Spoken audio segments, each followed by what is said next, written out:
Hello, അസ്സലാമു അലൈക്കും. ഇന്ന് ഞാൻ എൻ്റെ അനിയൻ്റെ വീട്ടിൽ നോമ്പുറക്കാൻ വന്നതാണ്. അപ്പം നോമ്പുറക്കാനുള്ള എല്ലാ സാധനങ്ങളുമാണിത്. എന്താ സമൂസ, പിന്നെ പരിപ്പ് കേക്ക്, പിന്നെ കട്ട്ലേറ്റ്,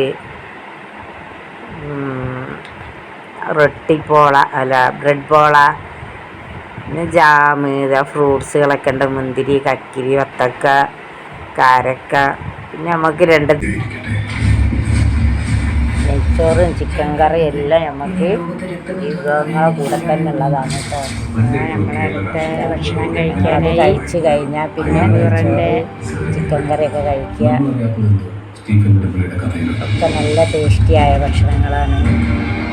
നോമ്പ് തുറക്കാം കഴിഞ്ഞ് അടുത്ത ഭക്ഷണം ഇനി നാളെ നമുക്ക് ഒരു വീഡിയോ ആയിട്ട് വരാം കേട്ടോ.